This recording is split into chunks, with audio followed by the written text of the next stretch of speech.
All right, we got a great show coming up for you today. Why? Because we have Kevin Durant in Brooklyn, and he is a heck of a basketball player. 51-point performance, ultimately running away from the Detroit Pistons in this one, Doug. We're going to dive in on Kevin Durant, how awesome he is, how great it is that we have him, how dominant he can be. It's Kevin Durant love. Plus, we'll also cover some of the supporting cast and coaching decisions and rotations from Steve Nash. But let's stick to the theme here, Doug. We're really lucky to have KD. Oh, what a gift. What a gift. I'm not saying it. There's no hyperbole here. It's not me even waxing like a little emotional about it. We're going to look back. We're going to look back at that as Nets fans years from now and just be so grateful that we had Kevin Durant on the team. That's results, championships. It doesn't even matter. Whatever. We're going to get to watch Kevin Durant. We get to watch Kevin Durant play every single night. This was one of his best performances ever in the uniform. We're going to talk about it all. But first, the theme music.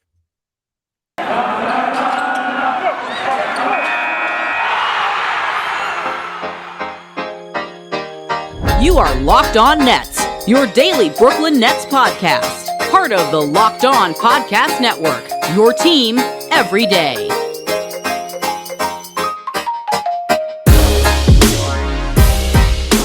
Brooklyn, yo. All right, welcome back to the Locked On Nets podcast on the Locked On Podcast Network. It's your team, the Brooklyn Nets, every single day. I am at Adam Armbrecht, of course, vomiting at the feet of John Mara over on the One Giant podcast covering the New York Football Giants. Over there is blue checkmark certified Doug Norrie covering your needs daily fantasy-wise with DFSR, DraftKings, FanDuel, all your projections. He's got you covered. Today's episode, of course, is brought to you by Prize Picks. You can head over to prizepicks.com and use promo code NBA or go to your app store and download the app today. Prize Picks is daily fantasy made easy. We make you feel good about us as your first listen of the day, free on all those great platforms. Doug, how are we, sir? 51 points for one Kevin Durant leading the charge over the Detroit Pistons on a Sunday night tilt, kicking off the week with positive vibes. Oh, baby, man. I mean, look, I think there's no James Harden, no problem. Kevin, we have the best player in the world on the team. I think actually at some point we'll probably, as Nets fans, Nets podcast, Nets content people, the entire Nets base will look back and probably actually realize that we underappreciated being able to watch this guy on a night-to-night basis because he's just the best player in basketball. He's a total basketball cheat code. And when there's a game where he actually, this is reminiscent of the Bucks series last year, when he knows that it's just all him, it actually gets even better somehow. It's totally crazy. Just to drop 51 on 16 to 31 shooting when everyone in the gym and the stadium arena, whatever, knows that you're going to be just taking the shot and to still do it. There's so few guys in basketball historically that can do this consistently. And yeah, it's the Pistons, but man, this was just another of the many, many, many examples that we have of Kevin Durant. Just there's no one really else like him in the NBA. He can just the guys that you can kind of see a 50-point game coming, and it's going to be kind of easy for him all the way through. I mean, it's not whatever, but this game was just all Kevin Durant. It was awesome. I'm so glad they won going away, and we have lots to talk about, but I think we just need to maybe stop and take a minute just to appreciate as Nets fans that there's a good chance that you and your kids and your grandkids can live forever and will not see a Nets player as good as Kevin Durant. That's kind of where we are historically with him. We're going to get into the fourth quarter and how the Nets look defensively, some of the things that they did well personnel-wise. We're going to get into the supporting cast and everything else. But, you said it. There's a difference between being an elite player in the league and then also being able to, when you come in knowing, right, the pressure of, hey, if we're going to get a win tonight, it's going to be because I do work.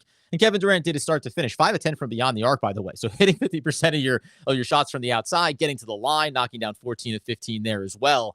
You're probably right. Listen, I'm 36. So did I grow up watching Jordan? Yes. But for me, it's far different to be watching Kevin Durant right now or to have watched LeBron James right over the course of his career when you're old enough, I think, to be able to contextualize it a little bit. And Kevin Durant's going to go down, right? The rest of our lifetime could go by and you'll still be saying, right, Kevin Durant, one of the top 3-4 guys that I ever watched over my life. Yeah, and you mentioned those guys, so it's one thing to be able to just have a chance to watch players like this in the course of your lifetime, and then you dial it even further down when they're on your team. Yes. Yeah. I've never had that experience watching a player of Kevin Durant's caliber being no a one Brooklyn does. Nets fan. Yeah. No one does. Like, that's the thing. There's a lot of teams in the league. No, there's just very few players historically that are as good as him.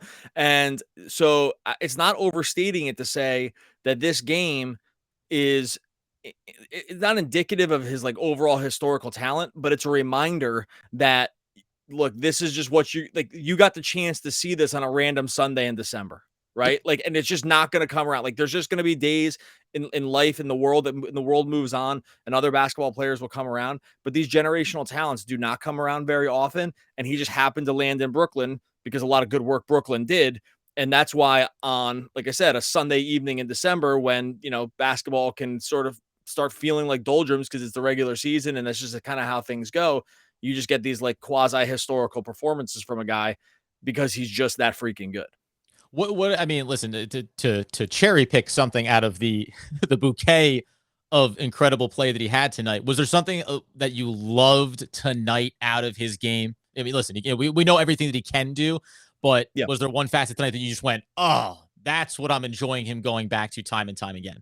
So no play in particular, two things. Like, one, they ran the early game stuff with like him running out of the high post, which was like, hey, the clear modus operandi for the whole team was like, we're just going to give the guy the ball down the court in like these very obvious every single time down the court mismatches in these high post, foul line extended kind of situations. So that I thought was interesting because it was like, hey, there's not even going to be a playbook here. It's like, this is just what we're going to do. So that part, yes. To him going for 50, I think them keeping him in the game. I'm the biggest minutes like watcher of anybody. We talked about how many minutes and that he's been playing this year. I watch this stuff and I really get worried about it. I was not worried about this game because it's like, hey, you're gonna score 50. Let's just keep you in the game. So that was the other one. And then the third thing is that like and we saw this a little bit in the Hawks game too, is that I don't want to call it like youthful exuberance that he has around basketball, but it is something like this where he's trash talking Trae Young and then they're kind of friends. He's clearly getting up in Cade Cunningham because he knows Cade Cunningham like sort of the my favorite thing from the Hawks game was the way that he was draping himself on Trae Young. Yeah, but having such a good time, like you said, playing at a highest possible level, being an apex predator, dominating games, and also really still seemingly enjoying it as you would if you were just playing a pickup game. This is what it's all wrapped up into the same thing. Like it's all part of the same thing. It's all part of this.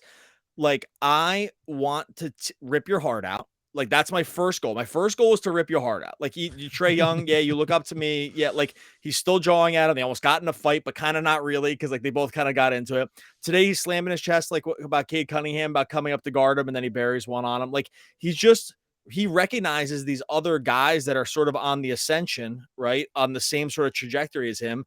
He picks them out. And he kind of wants to destroy them, but maybe probably prop them up a little bit too, right? Like there's it's just this general gestalt that he has around himself that's actually kind of just very different than most. If you roll around the NBA and watch, like for instance, LeBron's not like this. Like LeBron doesn't have this same. LeBron is an all-time great, like the greatest ever, like whatever. But this like LeBron doesn't carry himself this way. And there's really no one else in basketball that you can kind of like talk. Like Giannis is a fierce competitor, but he's not a trash talker, right? Like, so like they're all a little bit different. KD's so singular in his dominance and in the way that he sort of has fun with it too, but it's also fiercely competitive. So there's not one single thing, but it's just the whole vibe is so great too, because it's also awesome to root for. Yeah, I'm not. Go ahead. No, go ahead. Like, you can go. No, it's just there's an element of it. I'm not comparing the players in any way, shape, or form, but we mentioned, watching some of the greats, Michael Jordan. That idea of Michael Jordan wanted to beat you at everything that he could possibly beat you at whenever you were going to play him in something. The trash talking, right? Like he was also a guy that would come down the court and be sizing you up and be letting you know that it's not going to work out for you. Like there's a bit of a throwback mentality in that regard to Kevin Durant on the court. And then, like you say, he can turn that switch right off and go over to Trae Young, go over to these guys and be ready to, give them a hug and talk about their game and whatever. But during the 48 minutes that he's on the court, he is as locked into the sense of, whatever you want to frame it, I'm wearing the crown. And yes, there's all this talent coming up around the league, but not yet. Not like this isn't your time yet. And by the way, we've said this before. I've been away for the game. It took me a while to get back. I missed time being on the court, and I know that people forgot that I might be the best player in the game, right? And that seems to be what carries through ever since he stepped on the court for Brooklyn. Yeah, and like you just see this carry through. Like you see actually probably how painful it was for him to sit out a whole year of basketball if you go back and think about it, right? Like how, and we heard about this. We talked about this tons in the past about the way he talked about rehab and the way he talked about his time off the court, and sort of how his interests are mostly just on the court interests, right? Like this is he's got businesses and stuff, and he has a business aside to him, and there's an entrepreneurial side, and I'm not poo-pooing that part, but the part where he's so singularly focused on basketball comes through in all these moments, to the point where you get to this game and everybody knows James Harden's out. They're short on offense. He's the best player. They're going to give him the ball almost every single time down the court. You can make a plan for it, and it's just not going to work, and he's just going to drop 51 on you, and that's what you get. I want to get into one more aspect of it because we just had a sample going the other way with Harden on the court, Kevin Durant off, taking on Houston. Detroit, bad team. Houston, bad team. There's a lot of parallels there. Like I said, get into the rest of the supporting cast in this game as well. But first, got to tell you about our friends over at DirectTV and DirectTV Stream, because I know it sounds familiar when you've got one device that lets you watch the game live. You got another one where you're scrolling through your favorite shows, you're watching your sports highlights on your phone. You just got 1,000 different things. You want to bring it all together in one place and not be wondering about where are the passwords. Did I forget it? Do I need to change it?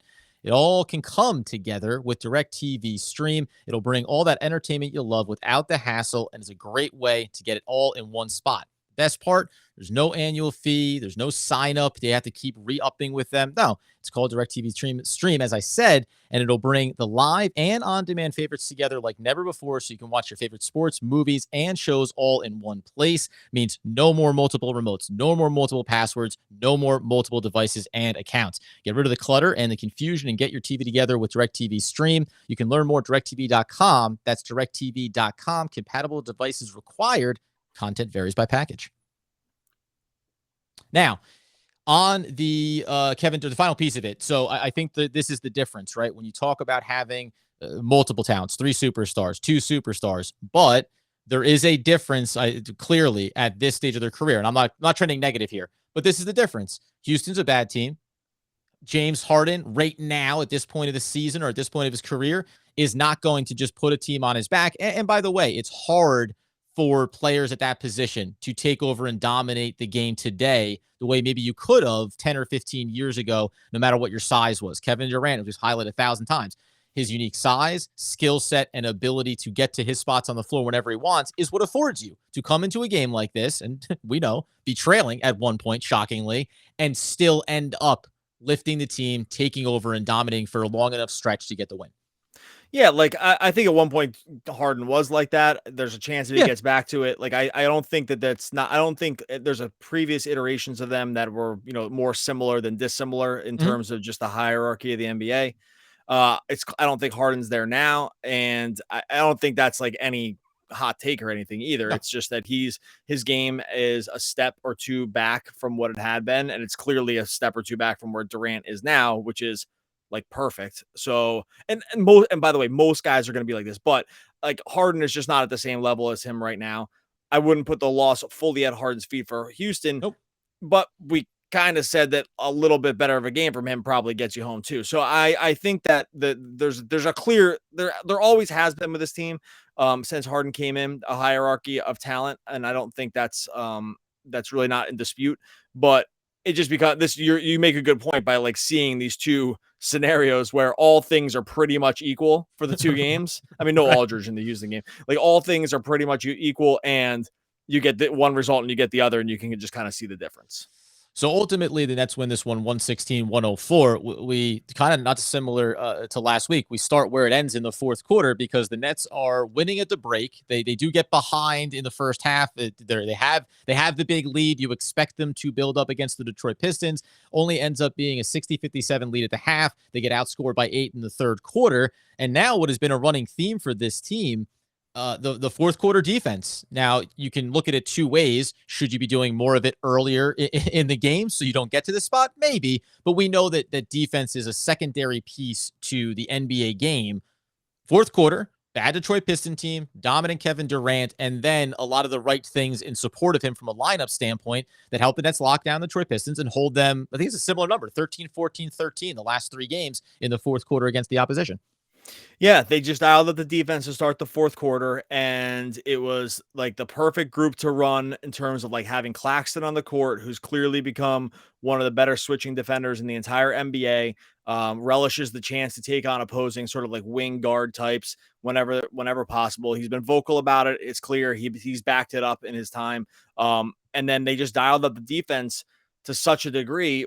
And when you dial the defense like this, at which they really and that group played the whole fourth, right? Like that Durant, Mills, Bruce Brown, Cam Thomas, Claxton group played that group ran all 12 minutes of the fourth. Oh, well, they got sat out at the end, but you know what I mean? Like all non-garbage time. And like that group was so dialed in and was actually kind of like for against a Detroit team like this was the perfect grouping because there was not like a singular player that's really going to kill you. And there's not a scheme that's going to kill you either. And so when they really dialed up the energy on defense, then they also had the requisite amount of offense with Durant and Thomas and Mills and guys like this going the other way that it just actually just got away from the Pistons really, really fast. Right. So they closed this game. They actually started closing this game. Unlike most teams will start closing sometime around between the 8 to 6 minute mark, right? Like 8 to 6 minute left in the fourth quarter is like when you that's when you fully bring in your fourth quarter closing unit. The Nash and company said tonight, no, we're going to start closing here and like, let's make it work and let's win now. And that was the right move. And the defense was so good. I think they had 1 point for like the first like 7 minutes or something like that. Like I pulled up box score thinking it was going because the back end, the garbage time minutes ended up being 13. But there was a point there where the Nets were on a 19-1 run, and it was the 1 point halfway through the fourth quarter. The Detroit Pistons had a single point in the game, and the Detroit Pistons are a bad team, and they didn't have Jeremy Grant out there, obviously, but it doesn't matter who you're playing. Holding a team to 1 point for half of a quarter is absolutely insane. And by the way, and real quick, it wasn't a fluky 1 point either. Like no. Sometimes when you play Dallas and they just miss a bunch of wide open threes, which is we never really talked about this, but like when they beat Dallas the other night, like one thing we kind of did sort of gloss over was that Dallas missed a ton of wide open threes, right? Yes. Like that was, and sometimes that'll happen and you get the win. This wasn't even a fluky 1 point. This was, everything was contested. Everything was hard for Detroit. Every single screen, every time they fought over it, every single time they ball hawked, everything at the rim, everything was tough during that stretch. And it's as much of why they won as anything else. Like that comeback there and then flipping it into sort of a blowout was really because of what they demoralized the Pistons at the beginning of the fourth. Like they actually just ripped their heart out. And then they just kind of not coasted, but then they took the game from there. But it was that first like 5 minutes of the fourth that swung the game. There was a little bit in the third quarter too, where when the Nets, I mean, literally, it's like they forgot how to dribble and were turning it over so much that you wondered if they were going to get to this place. And by the way, incidental that it was a lot of the guys you didn't see in the fourth quarter and in this closeout lineup, right? James Johnson struggling, Bembry, some other guys. But, quickly on Claxton before we get to Cam Thomas here and then some of the veterans that helped out in this. Claxton plays 23 minutes, only takes 2 shots. Like, the fact that he's now back and looks like he's got his legs underneath him, he's going to continue to play hopefully more reps and get himself into rhythm. But you look at his stat line, it says 2 rebounds, 2 steals, 2 blocks. Like there is nothing sexy about what he accomplished from a box score standpoint. The plus minus for what it's worth, plus 19. Well, but it's important. Yeah, and that's how you know that he's having a big impact in a crucial point of the game because he's not giving you anything. We've talked about before, right? You can have a nice box score, but it can be covering up for what was a bad overall performance. Cam had a game like this the other night. So we start there with Claxton on that, and then when you go over to Cam Thomas, who started this game 1 of 5, finished 5 of 11, so knocked down 5 of his next 6 shots, had a 3-pointer mixed in there, did some nice things for you, and also finished with a plus 27 with 13 points. So you needed something, and we're going to get into LaMarcus Aldridge and to Patty Mills in a minute, but you needed something else. It's like that Houston game. When you don't have one of your primary scorers, someone has to be able to step up, and when Cam wasn't getting those looks early to go down, you thought even if Kevin Durant scores 50 points, you could still lose this game against Detroit. So combining that with the lockdown defense of Claxton is what was the perfect balance behind what Kevin Durant was doing. Yeah, they just found a good five there, plus minus. Like we usually just talk about plus minus in context, right? Like so, in this case, Durant's a plus 25, Cam's plus 27, Claxton's plus 19, and Patty Mills is plus 12. Well, that's not a secret that was the group that was sort of closing, right? Like that. Like sometimes plus minus is good to look at in combinations. It's why it can be a little wonky trying to get it on a game by game basis because there's so many different combinations that usually happen. But Cam gave you everything you wanted here because he was just the right kind of guy with that group to take like just enough of the scoring load off of Durant. And Mills did a little bit of this too, but he gets into the mid-range a little bit. He got to the hoop once, or got to the hoop twice, and he's unafraid to shoot. We talked about this last episode or many times now. He's unafraid in these big spots to shoot if need be. It's not all going to go in, but the fact that he's unafraid is like actually the most of the talent right now, right? And they go into right. So like he was still 6 for 11, but the part where he is just totally willing to play crunch time and take big shots is like everyone kind of knows it at this point. Yep. Right. Like he's a known quantity when it comes to that, and they just go in, and that's what made this group like totally impossible between Bruce Brown and Claxton's defense. And actually, frankly, KD's defense was ridiculous in this game too. Like, here's the thing you'll never talk about. Well, I didn't even mention it before because really you get wrapped up in the 51 game. This is like one of his best defensive games. Like this frankly might have been his best defensive game. Like he was unbelievable on the defensive end. And so anyway, it just all worked out to be this perfect combination. 100%. I want to get to LaMarcus Aldridge and then just a little bit of the early game flow and then talk a little bit about Nash and some of the coaching decisions I know that you were watching as far as when the Nets started to have more success in this game versus areas when they were struggling. First, though, got to tell you about our friends over at Built Bar. We know it's the holiday seasons. We know we're going to be eating a lot of food, delicious food. But why not mix in a little bit on those off days of Built Bar because you know it's going to be the best of both worlds, delicious and healthy. You know, you have the great spectrum of flavors. I've been a salted caramel guy all through and through. It's my go-to bar when I get my Built Bar up and running to give myself that little extra fuel that you need. Sometimes you're trying to hustle down some presents, maybe. You got to get out to the store to buy enough booze and beverages and an extra cranberry sauce. All the nonsense, man. Keep yourself geared up with Built Bar because it's the season of peace and love. Don't bring up your favorite Built Bar flavor at family parties because people will be asking you, where is your head at? Disagreements all over the holiday season. If you want to cozy up with something warm, here's a holiday secret. Dip your Built Bar into a piping hot cup of hot cocoa. Why? Because it's covered 100% real chocolate. Let that baby melt down. You got yourself a little bonus treat. Enjoy yourself around these holiday seasons, like those marshmallowy flavors they have in there. That's a great companion to the hot cocoa. You go to built.com right now and use promo code LOCK15, and you'll get 15% off your order. That's promo code LOCK15 for 15% off at built.com. And when you're done with that, head on over to BetOnline, which has you covered for all season props, odds, lines, really more than ever before. During football season, basketball season, maybe you're rolling through hockey as well. BetOnline remains your number one spot for all the sports action you could ever dream up. Head on over. They have an updated desktop and mobile website. It's super sleek, very, very easy to use. You go over there, you sign up. That's totally free, but then you're going to want to make a deposit. When you do, use the promo code Locked On, just like our podcast network, for a 50% welcome bonus.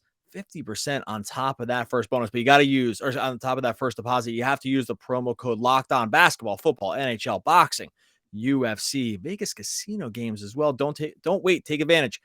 All the amazing offers for this season and beyond. BetOnline is the fastest and easiest way to bet on all of your favorite sports. BetOnline, where the game starts. So before we get to the Steve Nash and some of the coaching decisions early in this game, there's a couple of quick things. Patty Mills and LaMarcus Aldridge are essentially the only guys that are giving you any supporting offensive play behind Kevin Durant. At one point, at the end of the first half, Nets were 20 of 52 from the field. But if you took away Kevin Durant, 14 of 38, and then if you took away LaMarcus Aldridge, 10 of 40. That's including Patty Mills, who I think was 3 of 8, something around there, maybe 5 of 10 or in that range in the first half. So it's important to kind of look at these things in terms of the flow. It's two young players in Cam Thomas and Nicholas Claxton that have big impacts late. And then you can even throw in Bruce Brown, still relatively young. But it's the veteran guys who I think are ready. You said about Patty Mills, reliability. You know that most of these are going to go down for him. Both of those guys were ready to step up and carry a little bit of an offensive load early in this game. That was the positive. The negative was then on the coaching side of it, where it felt like, again, we just had this on the mailbag last week, right? Is Steve Nash the right coach? That's not the question we're asking here, but we are asking, does Steve Nash continue to flex or test more lineups or different combinations than you would think would be necessary, especially just like the Houston game? You know what you're coming in with. I think you know what your best foot forward is supposed to be. So anything other than that does seem like wasted energy and ultimately can cost you, because 18-7 when KD goes to the bench after having a 13-point lead in the first half of this game. The proof was right there in front of you.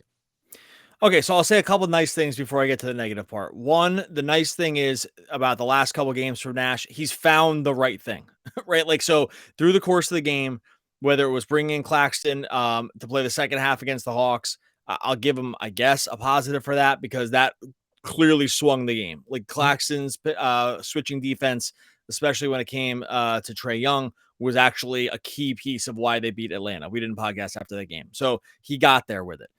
Same thing with this game. He eventually gets to the right combination, right, which is that closing unit that we just talked about. I'll actually give him props too for not taking Kevin Durant out with 5 fouls early in the fourth. Yeah. I'm a huge proponent of never taking these guys out for fouls. I think there's some analytics that say at times it's correct. You cannot die with these fouls. You don't know if they're ever going to foul again. Just play it till they foul. Like if you're gonna lose a guy or not lose a guy, if he's on the bench, the difference is too substantial for a guy like Kevin Durant. So kudos to him on that stuff. And quickly on that, obviously, a huge difference between it being Kevin Durant with 5 fouls versus player X with 5 fouls. You feel that way too, right? Yeah. Yeah, because like one thing with fouls is there is some data to suggest that guys do play a little differently when they have 5. So like, because they'll play a little softer and less aggressive. And if you're just a defensive guy that's out there and you have 5 fouls and you're worried about your 6, then yeah, like you should probably swap them out. When it's Kevin Durant, no, you should not. He should play. You should not try to time when or if Kevin Durant is going to get a 6th foul. He should just play till he gets it and you live with the consequences. Okay, so those are the positives. My problem with Nash here on a win is that, and this is 2 back-to-back wins, it just seems like it just takes too long to get to these like sort of very obvious moves. Yep. And like the Claxton thing was a total head scratcher against Atlanta. Like that's just kind of the guy that's a matchup you have him for, which is dynamic guards, like dynamic on-ball guards that he can get switched onto and sort of locked down. It's like his main skill. So I don't know why it took so long for that game to get to it. Frankly, it kind of happened again here. It's a little different with Detroit, but Detroit's also different in that there's really no one that is going to like totally punish you either. So at that point, like you might as well have him for like sort of like great defensive versatility. And the last dig on him was like, he ran a lineup in the second half that was so egregiously bad that I don't even, it was the Patty Mills, DeAndre Bembry, Bruce Brown, James Johnson, and Claxton. Shoot, I just had it. Whatever. It was a 5-man lineup that had one offensive player. Oh yeah, no, it was Mills, Bembry, Brown, Blake, and this is what it was. It was Patty Mills, because I had a note about it. Patty Mills, DeAndre Bembry, Bruce Brown, Blake Griffin, LaMarcus Aldridge. Like, what world do you think that lineup is going to work? Like, I just don't. And they ran it for so long, and like, shockingly lost the lead during that time because the lineup was so bad. Like, those are the parts where I'm like, what on earth is going through anyone's head running through this lineup? Like, so these are the parts where I do question a little bit. And in the end, they do finally get there, and I'm all for experimentation and tinkering, and this is the time to do it. So whatever. But in the end, that's like, there is a little bit of a question mark for me for this. And it gets to the end. I know people want me to like be more definitive with my takes. I'm sure I'll get a note about that. But like, but I think too, though, because I do look at it and say, you see 23 minutes from Claxton, he's just getting back. So I'll give Nash the pass of, it's not, everyone's not at full strength, full energy, full go. You know, you don't have James Harden. So maybe, again, this can be results oriented, right? You win the game. They shut down the fourth quarter for you. Kevin Durant scores 51 and you do win going away in this. So you ended up getting the best quality minutes when they mattered most. Does it change the fact that there were absolutely awful minutes and maybe the worst possible version of a lineup that you could add out there? Technically, no.